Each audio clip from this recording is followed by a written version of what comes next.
I'm deeply terrified of posting this video. Now, if you relate to me and you have trauma or you've endured abuse, then keep on watching because we've got to talk about attachment. The elephant in the freaking room is attachment styles and why we are drawn to certain people. This is a deep dive into my traumatized brain and how I've just realized that the people that I thought I really loved and was magnetized to are simply a reflection of my own wounded landscape from being abused. The elephant in the motherfucking room. Now, I want you to take this conversation very lightly. Take it with a grain of salt, because I'm not a therapist, I'm simply a person devoted to my own healing. In my experience of unraveling my brain, I've learned a few things. I'm just here to offload that and possibly provide some insight to anybody else who's looking to further their understanding of themselves. So the first thing I'll talk about is just let's move with discernment. Like, can we sit back and observe ourselves for a little bit before we jump to any conclusions? Discernment is key. You know, when you have a brain that's been structurally damaged by life, as trauma does, it's really hard to trust yourself, and then when you kind of look into the way that you're acting and why you're acting, it's even harder to trust yourself. You don't want to fully write yourself off as an unreliable narrator, because who the hell else is going to narrate your life for you? You can't write yourself off that way. But you can also remain fair and level with your brain and be like, hey, you know what? I think there's some distortions happening here, but I still think there's truth to what you're saying, so let's just take this slow. Discernment, that's key. Now, second, when we talk about attachment styles and who we find ourselves gravitating towards, we really have to allow ourselves to see people for who they actually are. When you have suffered from a lot of wounds from your early caregivers, you'll find that your landscape that you reside on and gain reference from is really freaking muddy. It's muddy, it's bumpy, it's covered in dirt and debris. There's not really stable ground to walk on. But then you're deriving a lot of your own attraction from that landscape that was planted by your caregivers. So when that caregiving is really ambiguous, you'll find that the relationships you become most attached to are deeply resonant of what you've gone through. I've only just recently realized that. I'm somebody who, if I am going to be spontaneous, it's spontaneity that is derived from love. So it's easier to push that aside and be like, oh no, I love these people. A lot of times when we get angry at people, off the bat, it's like oh my god, I was really in my feelings and I got mad at you, I'm sorry, like I was going through some things. So you're able to really quickly say, oh yeah, my anger was indicative of how I feel about my own past situations, so that's why I feel anger towards you. I'm sorry that I did that, or I'm sorry that I acted out of my anger. But when I am the way that I am, I act out of love, and my spontaneity comes from love, it's hard to separate whether that is grounded and genuine or if that's just my own wounded form of love giving birth to itself from that landscape that is wounded. I hope this makes sense. I'm not really using therapeutic language because I don't want to pathologize you, and I also cannot diagnose you, so keep that in mind. I'm just sharing my own experiences. But when it comes to seeing people clearly, you have to go back to the way that your early experiences shaped you. We discount that so much. Science is telling us more than ever now that our early childhood is so integral to the way we move through life from that point on. If you're gonna do anything to understand yourself and your attachment to people and relationships, let it be a revisiting of your childhood. Be careful though, again, be careful, don't go in too deep, don't be too harsh with yourself. Because I've been working with my brain a lot and my subconscious a lot. See people for who they really are, to figure out if you actually are grounded in your care for them or connection with them, or if it's simply just another way of your wounded landscape playing itself out in different people. The last thing I'll talk about is working with your own brain and your body and the chemicals and neurotransmitters that are being pumped through your system. You have to become very intimate in the way you speak with yourself.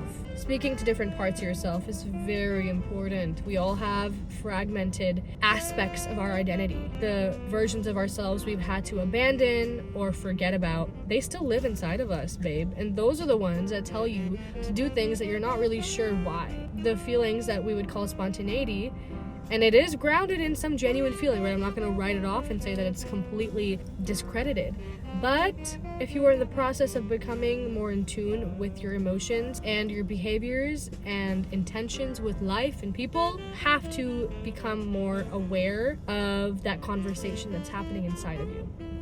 So with that, I'll suggest a few things. Dream work, I'll suggest working with the parts of yourselves, naming them. My parts are my inner child and like this angry man, and then some other emerging characters that I've yet to meet that will be showing up probably soon in my own work with my therapist.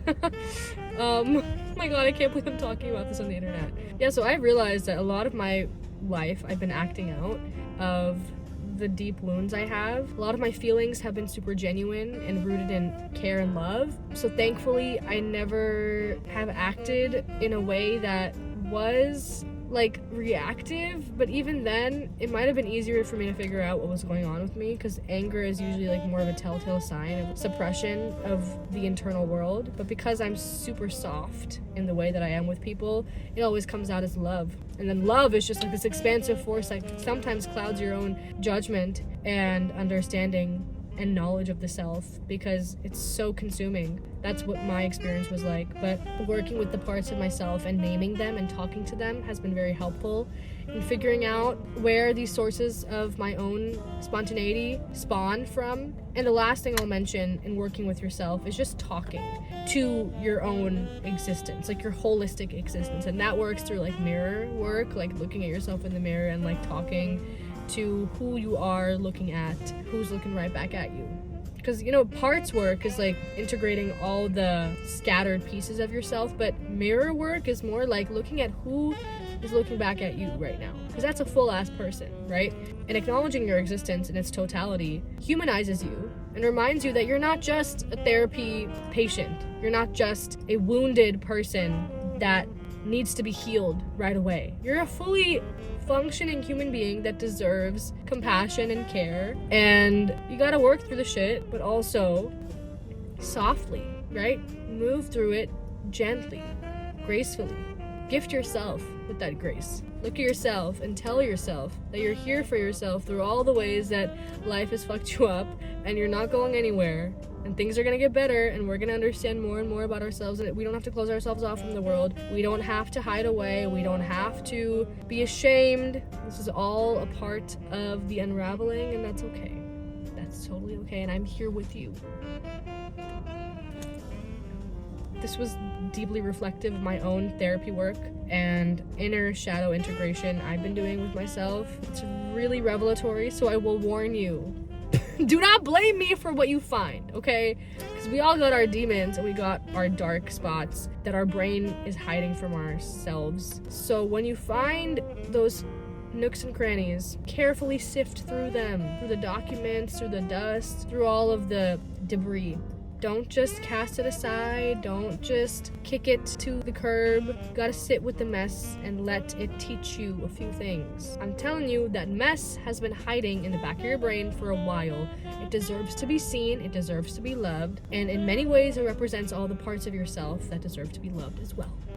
So, this is truly the best way, I think, to unpack your attachment styles and the way that you relate to other people, because this is going to be a constant force in your life, is how you connect with other individuals. We are not hermit creatures. We desire interconnectedness. So the more you get in tune with yourself and with all the various voices that exist in your mind and all the hidden pieces that need to be puzzled together, you'll become much more integrated of a person, and you'll also gain more trust for the way that you move through the world and the way that you choose people to enter into your world. I hope this helped you for whichever part of your journey you're at. I'm gonna be honest, I'm deeply terrified of posting this video because I prefer to show up in these spaces like a fully realized oracle and sage, but I am not that person. None of us are. We're never gonna be finished in our process of teaching and relearning. I don't know why I thought that I could just finesse that. No, I'm gonna be real with you guys and say that I'm here with you.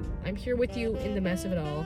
And that's why I take on clients in the way that I do, and that's why I connect with a lot of my clients anyways. It's because we're all just going through this together. We're all getting to know ourselves by the day. And if I can help you with that, that's my greatest honor. But yes, if you would like to work with me, the links are all below. I also offer Reiki healing. I'm a certified Reiki practitioner, so if you're into that aspect of healing, I'd love to work with you in that level. We can schedule a consultation to see if we match. Comment down below your thoughts on today's video. Please say something. I cannot have 0 comments on this video. I'm actually never gonna share anything else. I'm never gonna tell you guys anything ever again if no one comments on this video. So that's my video. Oh my god! Thank you for being here. Thank you for listening and spending time with me. Yeah, so subscribe and like this video. I'll see you in the next one. Bye.